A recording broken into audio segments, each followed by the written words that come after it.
right, sweetheart, so what are you waiting for? Breakfast in bed? Another glorious day in the Corps. Day in the Marine Corps is like a day on the farm. Every meal's a banquet. Every paycheck a fortune. Every formation a parade. I love the Corps.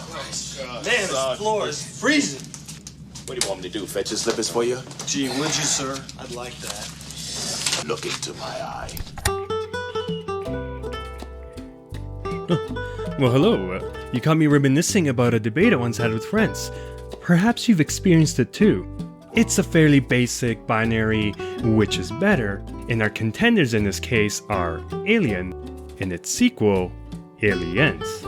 But to say it was a debate is a rather extreme label.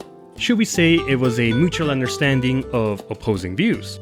Now, both these movies are considered the best in the series, so while your taste may lean more towards one, the other is far from the wrong choice. So, that should be it. Right?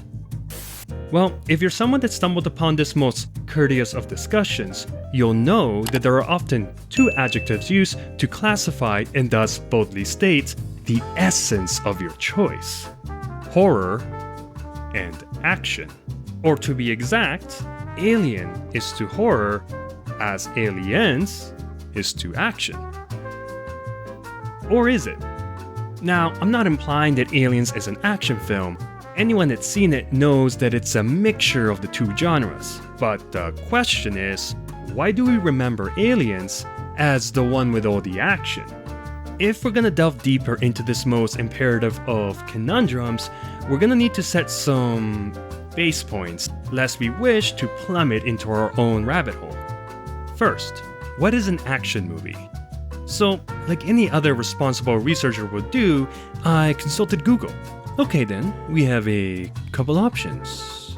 Now, as this is some serious research, I avoid my initial inclination to pick Wikipedia, and instead go for the Cambridge Dictionary definition.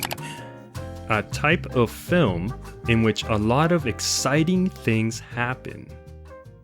A lot of exciting things. Following this initial mistake, I went with my original gut choice. And wow, already a lot better. Wikipedia defines an action movie as a film genre in which the protagonist is thrust into a series of events that typically include violence, extended fighting, physical feats, and frantic chases. Okay, so a general shotgun approach of what could feature in this movie genre. We continue. Action films tend to feature a resourceful hero struggling against incredible odds, blah blah blah blah blah, and concludes in victory for the hero. Although not always. It's the second half of the definition that perhaps best describes what we're looking for. A resourceful hero struggling against incredible odds. If we take this core essence of what defines our action hero, then we can add the violence, explosions, and yes, car chases, to create a package we now clearly identify as action. Second, for the purpose of this analysis, we'll be sticking to the theatrical cuts. Why are we not watching the special edition, you ask? Well, because apart from one scene with added character background and another that's just awesome, the rest of the added runtime is somewhat needless weight, a load that unfortunately drags the pacing of the first act, which interferes and affects the results we are interested in today, but I sure will miss that turret. Third, and perhaps most important, go watch the movie if you haven't already, because from here on out, there will be spoilers. Lots of them. So that should be everything we need, right? We got our question, we've got our definition, we've settled on the film version, the spoiler warning is flashing nicely at the top of the screen. So why don't we try taking a plunge and see what we find?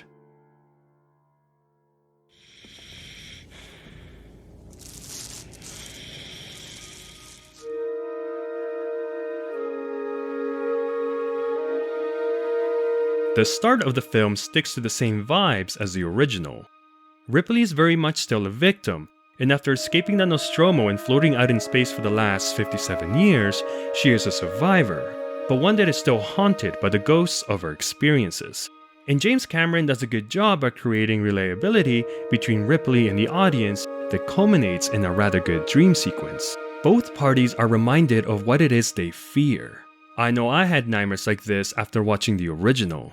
And it's here that the movie catches us, pulling us in for another evening of frights. And this tone remains prevalent for the first 17 minutes or so, until Ripley finally decides to join our squad of ultimate badasses in the hopes that by facing her fears, she can reclaim some bits of her old life back. So off we're swept to LV-426 on the back of the USS Sulaco, which, fun fact, was designed to look like a rifle because nothing says Marines like a flying gun? It's also in this scene that we are first introduced to the Colonial Marine musical theme, blending in beautifully from the previously eerie soundscape that dominated the opening chapter. We have now stepped into a new realm as we're treated to one of the most memorable introductions of cannon fodder, nearly survivors, and one-liners befitting any well-to-do action film. Ain't just too bad. We are also introduced to the artificial person of the mission, Bishop. He again helps ground the movie back to its roots by reminding us of the horrors that befell Ripley under the watchful eye of Ash, but again, not without an air of lightheartedness to help bridge the two genres together. And then, as the vying for control, we have a great interaction between the Marines, action personified, and Ripley, camp spooky. The two sides heave and pull, unable to see eye to eye, and on their repeated viewing, one can see the irony of the situation. But more on that later. For now, let's hop on and fasten our seatbelts. There's an unresponsive colony below, and a plural amount of xenomorphs awaiting, if the movie title is to be believed. Absolutely badasses! Let's pack them in! Get in there!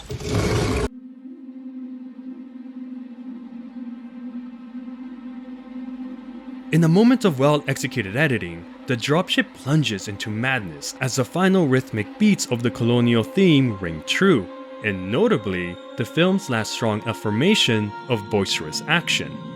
With the music cut, we are left exposed to the turbulence wrought by the unwelcome world of LV-426, with only pilot jargon interjections to help cut the tension.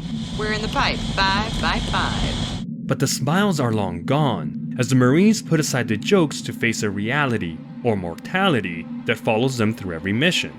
The clouds thin, the atmospheric processor comes to view, and the colony theme comes forth. And back to horror, the scale tips as our squad of ultimate badasses step inside Hadley's Hope. One key difference you may spot here is the shift from the quick cuts we had during the dropship sequence to the long tracking shots following the Marines as they explore the aftermath of the colony's last stand. This accomplishes two things. One, it immerses us in the setting, which in this case is projecting a forbidding mood.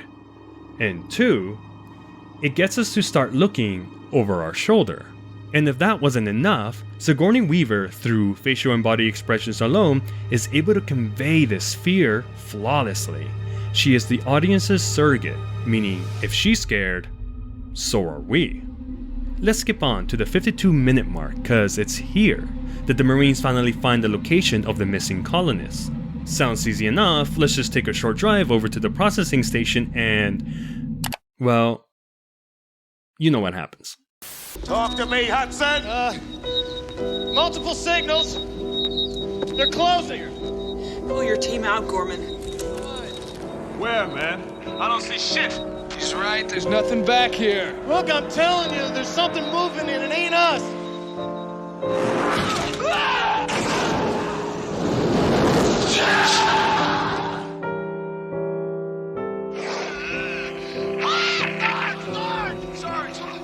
Talk to me. Top, you copy? Talk to me. Hey, Gone! Sarge's gone! Get the fuck out of here!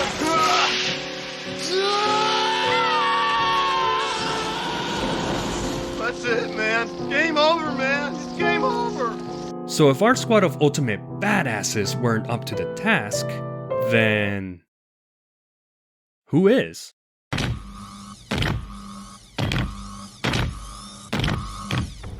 away from her, you bitch!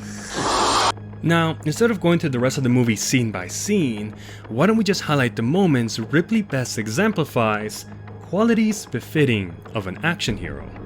Number 1. Ripley calmly points out that shooting pulse rifles is ill-advised underneath the primary heat exchangers. Wonderful. Shit. Number 2. Ripley takes matters into her own hands when Lieutenant Gorman, our inexperienced commanding officer, freezes during the massacre inside the hive. Taking command, Ripley plunges the armored personnel carrier into the hot zone, thus managing to rescue the remnants of the platoon. Number 3. In the aftermath of getting their asses kicked, Ripley suggests nuking the system from orbit in order to prevent any more needless deaths and sneaky intentions by the company. It's the only way to be sure. Number 4. With the command structure in tatters, Ripley takes the reins and formulates a plan to give themselves a shot at surviving the eventual onslaught from the xenomorphs. Outstanding. All we need is a deck of cards. Her calm and calculated demeanor also helps rein in the out-of-control emotions of a certain private. Number 5. Ripley has the presence to find a way to alert Hicks and Co. of her ordeal inside the med lab. Her quick thinking saves both her own and Newt's life. Number 6. Ripley does not hesitate to attempt and rescue Newt after she falls down the vent. Newt, are you okay? Number 7. Ripley, still unwilling to leave Newt behind, goes on her own into the nest to try and save her from a horrifying fate. And number 8. Ripley fights and defeats the Queen Xenomorph in a head-to-head fight. Is that everything? I think that's everything. These people are here to protect you. They're soldiers. It won't make any difference. If you haven't already put 2 and 2 together, is that Ripley slots in nicely to our earlier definition of an action movie, or in this case, an action hero. And I'm purposely making this distinction because the movie as a whole does not fit the definition. It takes 1 hour for our colonial marines to first encounter the xenomorphs, and just as long for any gun to be fired. Let's rock! Up to this point, the movie is very much akin to Alien, and note, if we had gone with the extended special edition, it would have taken much longer to get to this fateful encounter. Now, the second half of the movie may be more of a roller coaster ride, but the action sequences are spread about evenly between long segments of rising tension. Picture a violin being tightened until no other outcome is possible but a snap. They cut the power.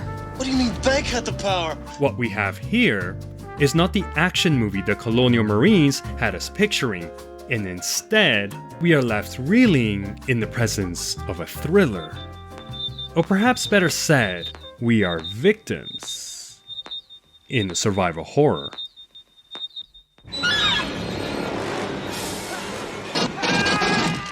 But let's go back to the briefing scene, the one I casually mentioned we'd revisit. If you recall, I mentioned that the exchange between Ripley and the Marines was ironic. And what I meant behind that is, Ripley, who very much stood in Camp Horror at the time, would end up becoming the action hero the Marines in their bravado were so sure they would fulfill. So in hindsight, this scene contains a bait and switch, one whose consequences would echo further down the plot, resulting in the demise of a squad of ultimate badasses. They never stood a chance. Well, that's great. That's just fucking great, man. Now what the fuck are we supposed to do? The purpose of this exercise was to try to identify the elements that tend to paint this movie further down that action movie line, at least when we're solely relying on our memory. And it's easy to see why, when the movie was structurally built to trick the audience. Toss in a couple of neighbors on either side that harbor the more horror themes, and you begin to understand the power of perspective. Added report. Personal message. This is for my daughter. I got into trouble. The only way we could stop it was to Destroy the ship. I'm sure I'll see you very soon. I love you, sweetheart.